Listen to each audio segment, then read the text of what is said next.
Bwana Yesu asifiwe. Bwana Yesu asifiwe sana. Namshukuru Mungu kwa neema yake, mshukuru Mungu kwa uzima na kwa ajili ya uhai ambao Mungu amenipatia. Na Mungu amenipa uhai na uzima sio ili niishi tu, hapana. Amenipa uhai na uzima ili niweze kutimiza kusudio lake hapa duniani. Na makusudi ya Mungu kwa mtumishi wa Mungu ni kwa ajili ya watu wa Mungu. Mtumishi wa Mungu wa kweli ni yule ambaye Mungu amemuita kwa ajili ya watu wake. Mungu alimuita Musa kwa ajili ya wana wa Israeli. Walikuwa kule Misri, wanapigwa, wanaonewa, wanalia. Mungu akasikia kilio chao, akamuinua Musa. Musa amenuliwa kwa ajili ya watu waliokuwa wakiteseka kule Misri. Popote ambako panainuka mtumishi wa Mungu ni kwa ajili ya watu wanaoumia, wanaoteseka. Kwa ajili ya watu ambao wanapita katika mapito magumu, kwa ajili ya kuwakomboa, lakini pia na kuwasimamia. Huo ndio wito wa utumishi wa Mungu. That's why pia utaka kujua kwamba huyu ni mtumishi wa Mungu au sio, usiangalie ana nyumba ngapi, ana gari ngapi, ana pesa ngapi. Angalia huduma, ministry. Kwa sababu Yesu ametuachia huduma ya upatanisho, au tuna huduma ambayo ameachia ndani yetu. Kipimo cha mtumishi wa Mungu yote ni ministry, ni huduma anayoifanya. Kwa hiyo Mungu amenipa kufanya huduma, kuwasaidia watu katika maeneo mbalimbali, kumjua Mungu, kumsikia Mungu, lakini pia kusaidia nchi yetu hii ya Tanzania pamoja na bara la Afrika kwa ujumla wake. Kwa hiyo wewe ambaye ni mtu wa Mungu, naomba tu unisikilize kwa makini sana. Kuna vitu hapa nitaviongea ni maandiko, na mwishoni nitatoa ushauri wangu. Naomba kwanza niweke clear, niweke vizuri. Kuna watu wanaanza kuongea maneno yasiyofaa. Chukueni kile nilichokizungumza. Ni kweli nilitekwa, nikachukuliwa hapa kanisani, nikaenda kule kuteswa. Ni kweli kabisa. Lakini lengo la wale watekaji haikuwa maadili, kwamba kuna mahali nimekosea kimaadili, kwamba kuna mahali labda nimemtukana mheshimiwa rais, au nimetukana jeshi la polisi, au jeshi lolote. Sio. Yaani sikuchukuliwa kwa sababu za kimaadili. Sikuchukuliwa kwa sababu za kimaadili, na ndio maana sikupata mateso mengi. Narudia, sikupata mateso ya ukatili. Ingawa najua ndio ni Mungu ndio amesaidia vile. Maana kuna ulimwengu wa roho na mwili. Katika mwili nitaona hilo, kwa sababu kulikuwa hakuna jambo la kimaadili. Wanataka kujua kwamba kuna kitu ambacho umekisema hiki, hebu utuambie hichi kitu kina uhakika kiasi gani. Hicho tu. Hebu utuhakikishie kwenye hili. Yaani ni swala la unabii, na katika unabii kuna kitu ambacho nilikitaja, lakini sijakiongea direct kwamba ni hiki hapa. Sasa wanataka wajue, je, hicho kitu ni kipi? Hicho tu. Kwa hiyo kule kupigwa na nini ni hicho. Cha pili, wanataka kujua nani yuko nyuma yangu. Mawili tu. Msikurupuke nyinyi. Mimi ni mtumishi ambaye nathubutu kusema nimejaa maadili. Nathubutu kusema na siogopi kusema. Mimi ni mtumishi wa Mungu niliyejaa maadili. That's why hata pia watu ambao wameniteka hawakunitekea maadili. Wanataka kujua hiki ambacho umekisema haujakitaja, ututajie sasa ni kipi. Mwenye masikio amesikia na atajua ni nini. Na ile video nikaambiwa niifute, au zile video nikaambiwa nizifute ili zisiwepo tena. Sio issue ya maadili. Sio issue ya maadili. Sio issue ya maadili. Sasa nimeona kuna kuna watu na grupu, alafu niwaambie, Mungu ni mwema. Mungu ni mwema. Kuna watu walikuwa wanaomba nife. Sijafa. Sijafa, niko hai, niko hapa. Nimepita tundu la simba na Mungu ameniokoa, niko hai. Huu ni uhakika kwamba Mungu yu pamoja nami kabisa. Yani kuna watu kabisa kabisa walikuwa wanataka nife, au nimerudi, nimevunjwa miguu, vunjwa mikono, vunjwa shingo, yani niko hoi, yani niko takataka. Lakini Mungu alivyokuwa neema, akapanda roho ya nyama kwa watekaji. Wananipiga lakini kwa huruma, yani wananipiga lakini kwa huruma, yani wananipiga huku wanaangalia, yani wananipiga kwa huruma kabisa. Mpaka kuna bwana mmoja katika hao watekaji, mpaka kawa anaangalia miguu yangu kama imevimba kwa kiasi gani. Ananiuliza, mtumishi, una viatu hapo ulipo? Yani wananifanyia, lakini ule moyo wa nyama wa kimungu umo ndani yao, ndio uone sasa kwamba kwenye kila mapito mtu unayopita, na kama kazi ya Mungu umeifanya katika roho na kweli, kwa kuzingatia maadili, Mungu naye anakupatanisha na maadui zako. Anasema hivi, njia za mtu zikimpendeza Mungu, Mungu humpatanisha na maadui zake. Maadui watakushika, watakutenda mabaya, lakini kwa sababu tu kwa Mungu wewe umekaa vizuri na umenyoka, atainua mtu wa kukupooza. Kwa hiyo nathubutu kusema nimetekwa, nimepigwa, lakini ukilinganisha na wenzangu wengine ambao wametekwa na kupigwa, tofauti kabisa. Wenzangu wamepigwa sana. Sasa kwa nini nacheka hivi? Kwamba kuna watu kabisa walikuwa yani tena kabisa wakatoa na unabii kwamba huyu harudi. Nimerudi sasa, nimerudi kwa mkono wa Mungu, sio mkono wa mwanadamu. Nimerudi kwa mkono wa Mungu, na kazi ya Mungu naendelea kufanya, siachi. Naendelea kumtukuza Mungu, siachi, naendelea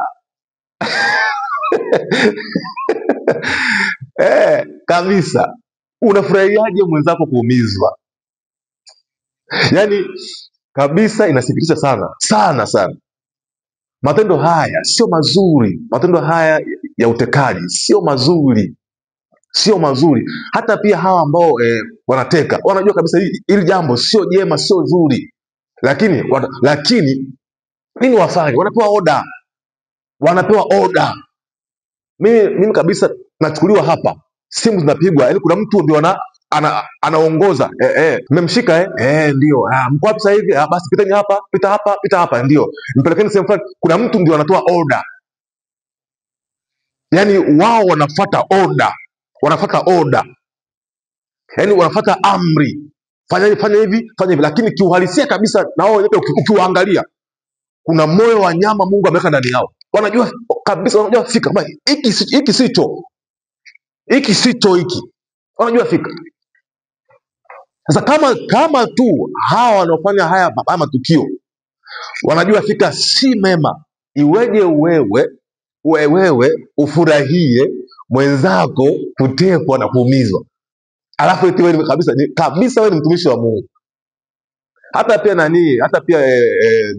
niliona huyu mtumishi wa kule Mbeya, na hivyo walimshika wakamfunga. Watu wengi eti wanafurahia. Unafurahiaje? Unafurahiaje? Lakini Mungu yu mwema, Bwana ni mwema, amenitetea leo, niko salama, nimerudi hapa, naendelea na kazi ya Mungu vizuri. Hilo jambo la kwanza. Maana nimeona niweke sawasawa kwamba mimi sijatekewa maadili, hapana. Walitaka niwathibitishie jambo lao. Kwenye video zangu kuna kitu nimekiongea, alafu hicho kitu sijakitaja. Sasa walitaka kujua niwatajie kwamba kile ambacho umesema haukutaja, hebu tutajie sasa. Kwa hiyo ikabidi wanifinye ili nitaje. Na thubutu kusema hata pia wakati wanamchukua hapa kwenye gari, wakati wananipiga mangumi yale, kuna mmoja kabisa akazuia, akasema mwacheni, ndio uone unapita mdomoni mwa simba wa kung'ati. Kwa sababu gani? Ni kwa sababu gani? Mungu yuko pamoja na mtumishi wake. Ndio maana Mungu akikutuma kufanya jambo lake, kafanye tu, Mungu atakulinda. Kafanye tu, Bwana atakulinda na atakutetea. Na mimi Bwana amenilinda na amenitetea. Nimetupwa kule West Kilimanjaro kule mpakani mwa Kenya na Tanzania, lakini Mungu akainua watu akanisaidia. Sasa ingekuwa vizuri sana ambao wangeshangilia si watumishi wa Mungu, sio watu wa giza. Lakini unashangaa huyu kabisa, huyu ni mtumishi wa Mungu na anafurahia mimi kupigwa. Haya, dunia inazunguka hivi, ila mimi nakuombea haya mabaya yasikupate. Mimi nakuombea haya mabaya yasikupate. Nimekamatwa hapa, waliopiga kelele wengi ni wananchi tu wa chini ambao hawana vyeo kabisa, si wachungaji, si watumishi, yaani hakuna. Mimi nipo kwenye umoja wa mitume na manabii. Nimekamatwa, hawajatia neno hata moja, wakina Joshua hawa hata moja, na nipo kwenye umoja wao, kwenye magrupu yao kabisa, huko nipo ya kapti, nipo kabisa vizuri, vikao vyao vya hapa kabisa nahudhuria. Pia kuna siku alikuja hapa mzee Maboya, kabisa nahudhuria, kaenda pale na Subaru yangu, kaingia pale vizuri, nikasikiliza. Na lengo la ule umoja nilikuwa na sauti ya kumwongelea mtu pale ambako amepita kwenye matatizo. Hawakuniongelea hata mara moja, lakini najua mtetezi wangu yu hai ambaye ni Mungu. Huwezi kupewa barua ya usajili kama unapitia CPCT. Wamekaa kimya kabisa, hakuna hata aliyeongea. Yaani katika watu ambao kabisa baada ya kurudi wamenipigia simu wakaniambia, mtumishi pole, ni watumishi wa Mungu wawili. Hawa wawili ni watatu. Hawa wawili siwataji, ila huyu mmoja nitamsema, anaitwa Bashando. Bashando hana namba yangu ya simu, katafuta namba popote ilipo, akanipigia simu akaniambia, mtumishi pole. Na Bashando nilimtandika kwenye video zangu kwenye video zangu Bashando nilimtandika. Alifanyaga kongamano la kumwombea mheshimiwa nani huyu Mwigulu. Nikamwambia wewe unatafuta, nikamchapa sana. Hata pia juzi hapa pia nilimchapa. Nikamwambia mtumishi gani wewe, una matusi kabisa, mliona Bashando. Lakini ona, kanipigia simu ananiambia, mtumishi pole sana. Ndivyo natakiwa tuwe tuko hivyo, tunakosoana, tunarekebishana. Mtu mmoja akiwa na shida tunamshika mkono. Bashando amenipigia simu tena mtu ambaye nimempasua. Hata nicheke kwa sababu Mungu ameniponya. Hata tunifurahi maana Mungu amenitendea. Na watumishi wengine wawili, naomba hawa nisiwaseme, na wenyewe pia wakubwa tu kwenye nchi, nao pia wakanipigia simu wakaniambia pole. Lakini si tu pole, wakawa kabisa wameka na mpango wao fulani wa kunisaidia, kwamba mtumishi, tunafikiri tukusaidie kwa namna hii. Na nikamwambia acheni tu, tayari Mungu ameshanipitisha hapa, basi nimeshapita hili, basi acheni tu, maana pia hata ya mambo tayari nimefikia ukomo. Lakini mwingine anafurahia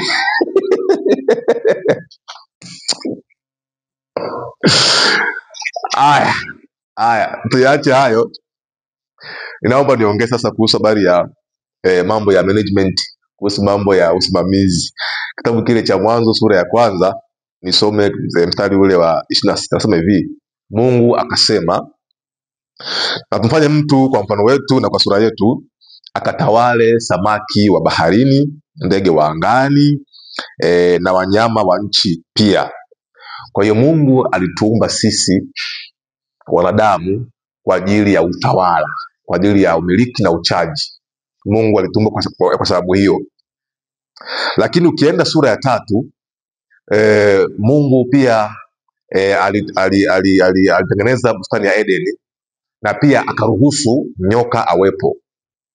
Kwa hiyo kila mwanadamu ambaye anafikiria kutawala, pembeni yake ana nyoka. Rais wa nchi wa Jamhuri ya Muungano wa Tanzania ambaye ni mtawala wa hii nchi, pembeni yake yuko Mungu, pembeni yake yuko nyoka. Ukiwa waziri mkuu wa Tanzania kwa ajili ya kumanage Tanzania, pembeni yako yuko nyoka, pembeni yuko Mungu. Adam na Hawa na mke wake palikuwa na sauti ya Mungu, kila jioni huwa inapita ikizungumza na wao, lakini pia palikuwa pana nyoka karibu na mti wa ujuzi wa mema na mabaya, alikuwa pale. Kwa hiyo huyu mwanadamu ambaye ndio manager anatakiwa ajue kabisa kuna nyoka alafu kuna Mungu. Hapa Tanzania kuna mimi mtumishi wa Mungu natoa sauti ya Mungu, lakini pia kuna sauti za nyoka. Ninapoongea na viongozi wa nchi, mimi ni mtumishi wa Mungu, ni sauti ya Mungu inaenda kwao kuwasaidia, lakini pia kuna sauti ya nyoka ambayo inalenga madhubuti kuwaondoa hawa watu kwenye management. Narudia tena narudia tena, mimi I am not a stupid man. Mimi sio mtu mpumbavu. Mimi ni mtu ambaye nafahamu formula za utawala za kimungu. Najua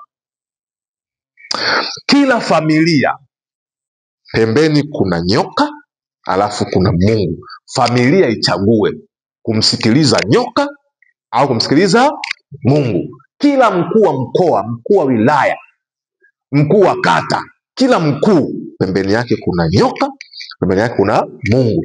Chaguo la kwake, amsikilize nani? Hawa na mume wake Adam walichagua kumsikiliza nyoka. Nini kimetokea? Kifo kikaingia. Cha pili, wakatolewa katika bustani ile ya Eden, wakaenda kuteseka. Ukimsikiliza nyoka, mbele yako mambo yako yataanza kufa. Huyu nyoka haji kama nyoka. Nyoka ni mtu ambaye anakuja na kushauri. Huyu Mungu aliyoko pembeni yako ni mtu ambaye naye pia anakushauri. Utajuaje?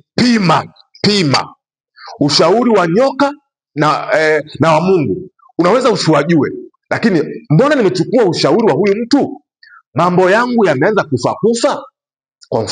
Kwa mfano mimi ni mheshimiwa rais. Huu ni mfano.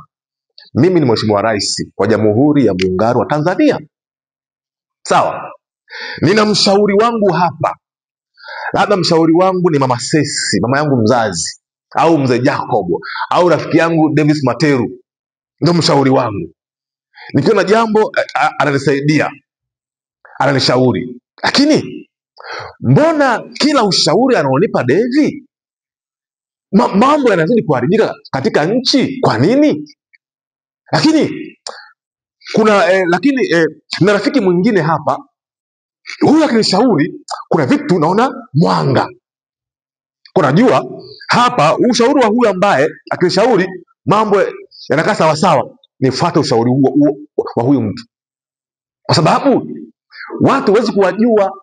Amesema kwenye Mathayo, mtawajua kwa matunda yao. Yaani matokeo hayadanganyi. Atasema huyu amenishauri hivi, nikafuata ushauri wake.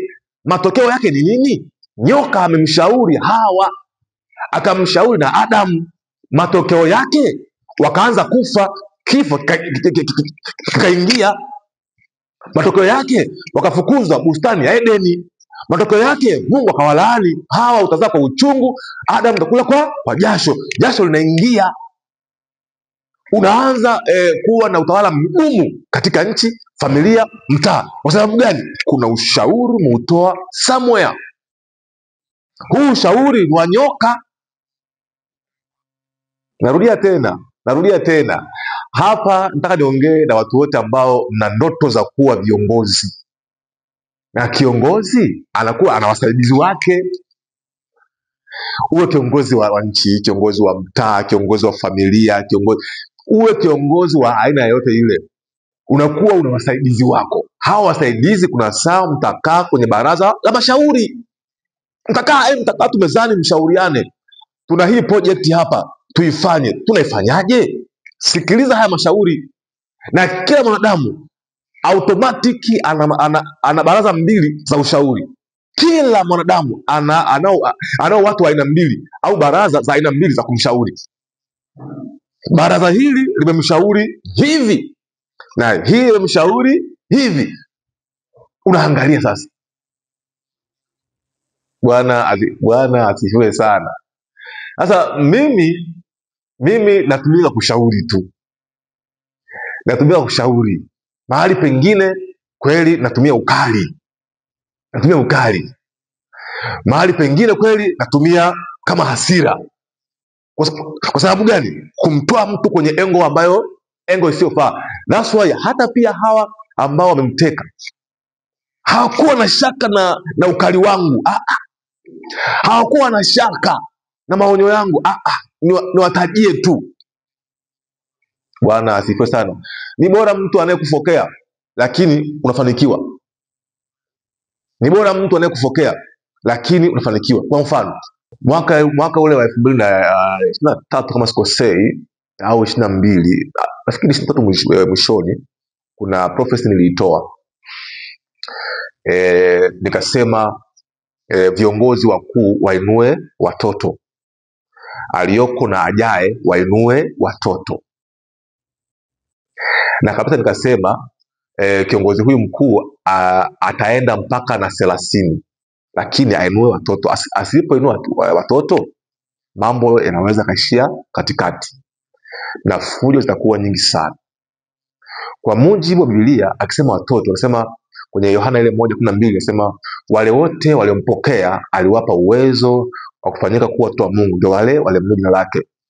Watoto ni watu wanaomwamini Mungu ndani ya mioyo yao kwa kweli, kwa maana ya kuinua watumishi wa Mungu ambao wana karama za uongozi, za mambo ya management. Haya mambo leo haya tusingeyaona kabisa. Na hata pia kwa huyu kiongozi mambo yangemwendea vizuri. Hata pia katika uchaguzi ungekuwa safi kabisa. Ungekuwa vizuri sana. Lakini sasa nafikiri ushauri ule haukufuatwa. Nafikiri ukachukuliwa ushauri mwingine. Ushauri mwingine sasa, matokeo ndio haya ambayo tunayaona sasa hivi, nje yatoka hivi, huyo anaongea hivi na vile, mpaka na mimi kushikwa na kupigwa. Lakini sisi watu wa Mungu huwa tunashauri. Sasa utaona kabisa hapa nini ambacho hapa kimetokea. Kuna ushauri umetoka wa Mungu na huu mwingine sio wa Mungu, hautokani na Mungu. Ukiona ndoa yako inaharibika, ujue umekosea kuisimamia ndoa yako. Ukiona watoto wako wanaharibika, ujue umekosea kuwasimamia. Ukiona kazi yako inaharibika, kanisa linaharibika, ujue umekosea kusimamia. Kwa nini umekosea kusimamia? Kuna shauri lisilo la usimamizi umelifuata. Kuna shauri ambalo sio la Mungu umelifuata. Umefuata shauri la nyoka, la ibilisi. Ndivyo ilivyo.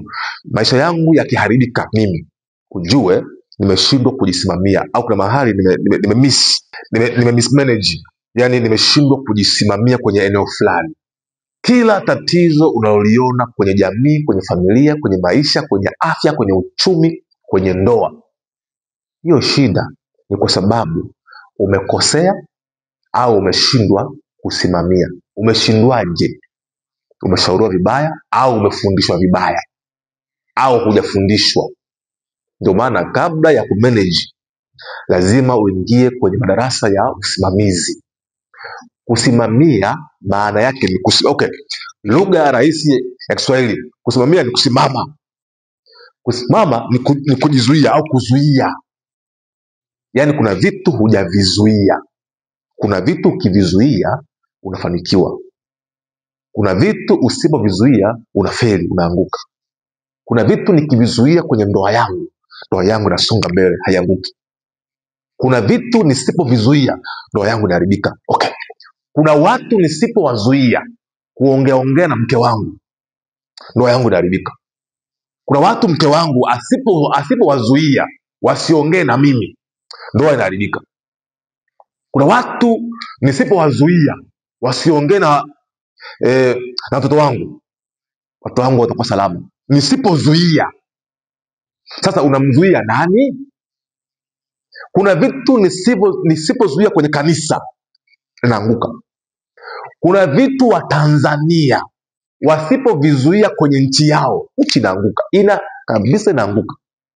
Kuna vitu watumishi wa Mungu, maaskofu, maumoja haya, CPCT, kapti, kama hawatazuia, nchi inaanguka au vita inaingia. Lakini kama wakizuia, nchi inakuwa salama. Matatizo yote ni mismanagement, yote ni kushindwa kusimamia, ni kushindwa kuzuia. Ndio maana kuna vitu tusivifanye kama hatuwezi kuvizuia. Kuna vitu tuache vifanyike kwa sababu ndio vinazuia laana. Adamu alishindwa kujizuia kwa mke wake. Mapenzi yake na mke wake yalikuwa ni makubwa sana, akashindwa kujizuia. Anaambiwa kula tunda hili, anajua fika kwamba Mungu amemwambia asile hili tunda, na ameenda amekula. Mapenzi yamekuwa mengi sana. Samsoni anauawa kikatili. Kwa sababu gani? Mapenzi ni makubwa sana kwa mke wake Delila. Wife anampenda sana, akashindwa kujizuia. Samsoni, niambie siri ya nguvu zako. Bwana alimwambia usikae ukasema. Kamdomo kakamsumbua, akaenda akasema siri zangu ni macho na nywele. Mke wake akaenda akamuuza kule, akauawa. Kwa nini ameuawa? Ameshindwa kujimanage, ameshindwa kujizuia. Mimi nampenda mke wangu, lakini si kama nampenda Mungu. Nampenda mke wangu, lakini si kama nampenda Mungu. Kuna vitu niko tayari hata kuachana na mke wangu kwa ajili ya Mungu kabisa kabisa. Kuna vitu niko tayari kuachana hata na familia yangu, mama yangu, baba yangu, wajomba zangu, niache kwa ajili ya Mungu. Niko hivyo. Kwa nini? Maagano yangu na Mungu najisimamia mwenyewe. Bwana Yesu asifiwe sana. Kwa hiyo haya unayoona yote ni mambo ya management, mambo haya ya utekaji. Kuna mtu ameshauri hii haikuja hivi hivi. Leo unasikia ametoka huyu, mara Yakobo naye ametekwa. Kuna mtu ameshauri, haikwenda hivi, yani haikwenda hivi kwamba huyu mchukueni alafu mumfinye vizuri. Atasema tu mfinye, mumtie stick viboko, atasema tu. Kuna mtu ameshauri, lakini yule ameshauri vibaya. Kumbe itakiwa hivi, mimi wanifanye kuwa rafiki, ili pia nitoe maelekezo vizuri ya kiroho, hata yale ambayo kabisa nayaona niseme tena. Yani ilifaa hivi, wanitengenezee chemba kwamba huyu bana, huyu tukimwangalia kweli anayoongea yanatokea. Sasa asiyaongee tena public, hebu tuunde chemba yake maalumu. Akitaka kusema asiongee tena hadharani. Bana Jacob, hebu njoo tuongee. Bana unajua ukweli kabisa, unayoongea ni mazuri, yanasaidia nchi. Lakini sasa mtumishi, ukiongea huko kidogo inakuwa sio. Hebu ukiwa na jambo, hebu muone huyu mtu hapa, uongee naye, alafu huyu atamfikishia muhusika. Hebu yaongelee hapa. Ndio hivyo. Lakini kuna mtu akasema huyu mchukueni mumfinye mchukueni mumtandike. Unaona? Sasa ni ushauri, yani ni ushauri mahali umepita. Kwa hiyo cheki imeharibu pale. Kuna watu ambao ni wema, watendeeni kwa wema. Kuna wakorofi, watendeeni kwa ukorofi wao. Bwana asifiwe sana. Nimeona leo niongee hapa, niaseme ili watu waweze kufahamu haya, kwamba matatizo ni ya utawala. Katika utawala kuna uongozi na usimamizi. Uongozi ni uendeshaji, usimamizi ni kusimamisha, kuzuia. Kuna vitu lazima uviendeshe. Uongozi na usimamizi huwa vifanani. Usimamizi ni kusimama, hakuna kwenda. Uongozi ni uendeshaji, ni kutembea, kuendesha vitu vitembee, mwendo, ni movement. Kwa kuna vitu kabisa vinatakiwa viachiwe viendelee kufanyika, vingine vizuri. That's why kiongozi na manager hawa ni marafiki, wanatakiwa watembee pamoja. Kiongozi na manager wanatakiwa watembee pamoja. That's why kuhani au nabii mara nyingi huwa anakuwa manager. Panakuwa na mfalme alafu pana kuhani. Kazi ya mfalme ni kuendesha. Kuhani au nabii ni kustopisha vitu, ni kustop. Kuna hawa wanapanga njama ya kumua mheshimiwa huyu, nabii ameshaona, kaona mapema sana. Anasema sikilizeni nyinyi, kuna hii ngoma hapa inakuja, izuieni kwa namna hii, wekeni kitu hiki hapa kinazuia hapa. Huyo ni manager wa kiroho, kuhani wa kiroho anazuia. Anaambia fulani, sikiliza, acha tamaa ya uongozi, utazimwa wewe. Acha tamaa ya kuwa mbunge, utazimwa. Alafu ile ndoto yako huku mbele inaharibika. Anazuia hapa manager wa kiroho anazuia, prophet huyo anazuia hapa. Ndivyo inavyokwenda. Hata mimi leo naongea hapa, nikiwa kiongozi automatic tu lazima nitafute manager, lazima. Na nikiwa manager lazima nitafute kiongozi. Hawa wawili huwa wanakwenda pamoja. Huwezi kutawala kama hauna kiongozi, hauna manager. Huwezi kumiliki bila kiongozi, bila msimamizi. Lazima uwe nao. Kazi ya manager, msimamizi ni kuzuia vitu. Kazi ya kiongozi ni kuendesha. Sitaki matatizo na mtu sasa hivi, maana kazi yangu nimemaliza. Wito wangu nimeshaufanya vizuri na nimemaliza. Nasubiria mwakani huko.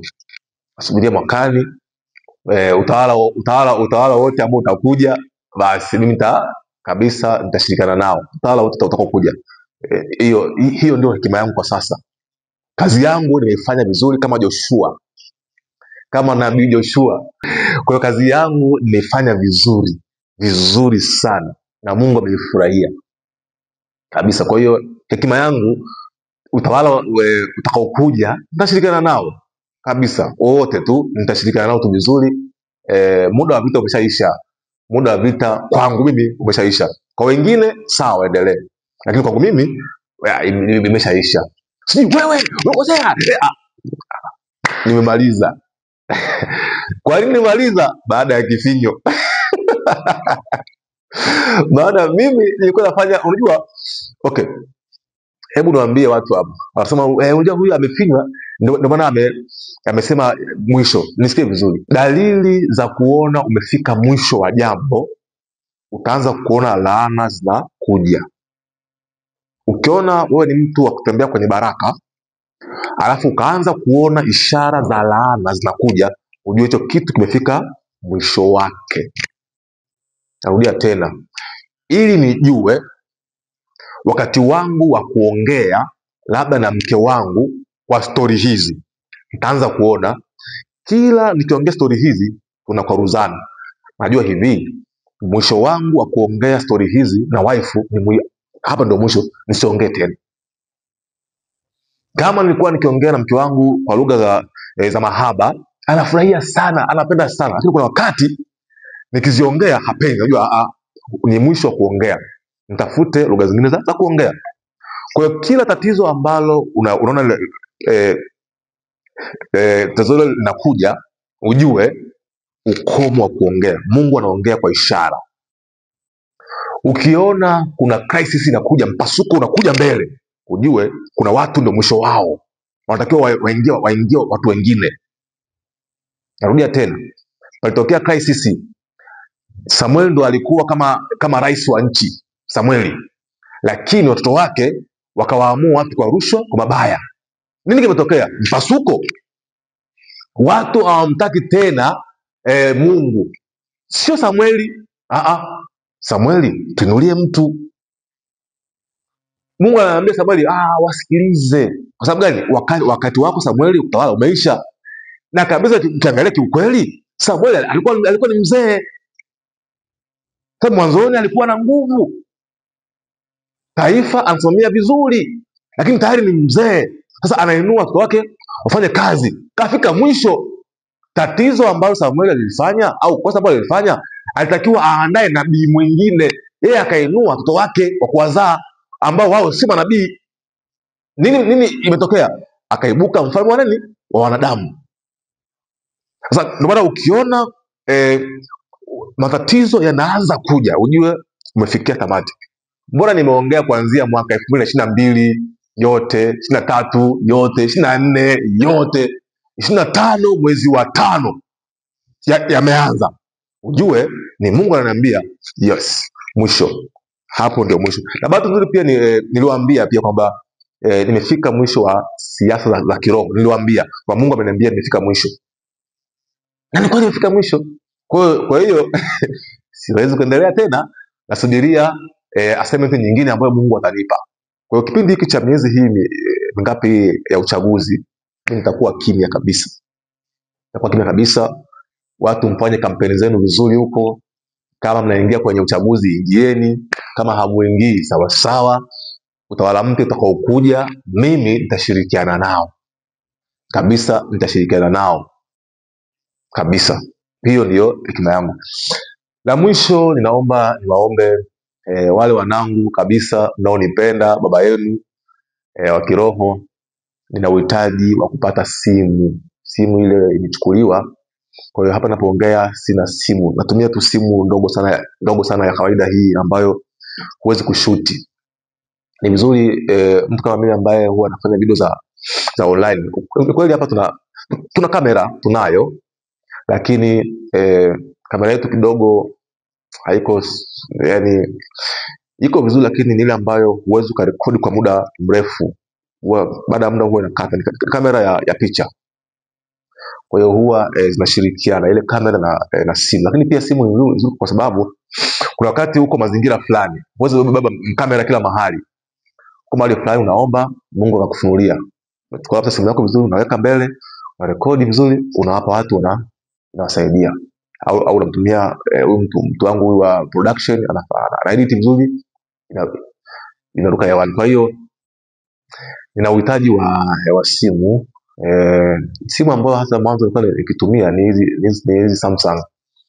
Kwa hiyo ningependa kupata simu aina ya Samsung, tena matoleo haya ya mbele, kwa sababu zile ndo zina kamera nzuri ambayo imekaa clear kabisa.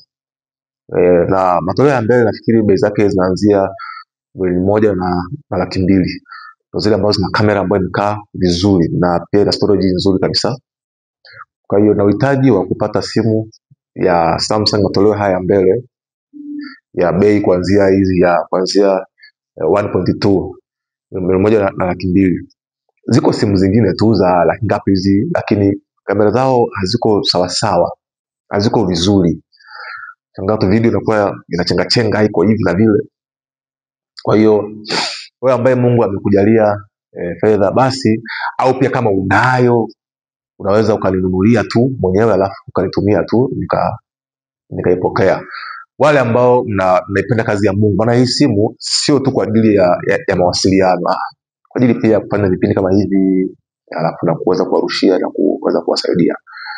Kwa hiyo matoleo haya mbele mara nyingi huwa yanaanzia 1,000,000 na 200,000. Samsung nzuri yenye kamera ambayo ni kazi sawa huwa inaanzia 1.2 na kuendelea huko. Hizi za chini ndio zina kamera, lakini huwa kuna namna fulani hivi haiko sawa yani.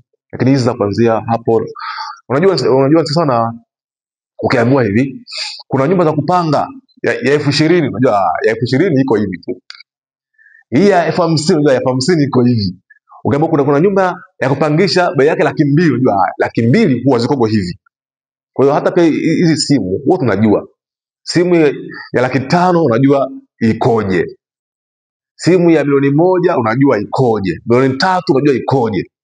Kwa hiyo simu hizi ambazo zinaanzia 1.2 na kuendelea, huwa zinakuwa vizuri katika mambo haya ya video production. Kwa hiyo nikusihi mpendwa, uweze kunisaidia. Mambo ni mengi, juzi nitoka hapa mambo haya ya hospitali, madawa, lakini pia nimekuwa na tatizo kwa mtoto wangu. Mtoto wangu aliugua kidogo hapa, kwa hiyo tumeenda hospitali, tumetoa hela, kwa hiyo nimepungukiwa. Kwa hiyo basi wewe unisaidie, unapenda kazi ya Mungu, niweze kupata simu kwa ajili ya mawasiliano, lakini pia kufanya hii kazi ya Mungu. Basi namba yangu inapita hapo chini. Uzuri utanipigia simu unisapoti, lakini pia akaunti yetu ya benki ya Equity. Hii akaunti ambayo inapita hapo chini, hii ni akaunti ya dola, lakini pia nina akaunti ya Equity, nitakuwekea kabisa vizuri hapa, utaona. Kwa hiyo unaweza ukanitumia hapo mchango wako vizuri, nikaweza kupata simu. Basi Mungu na wabariki sana, muwe na siku njema.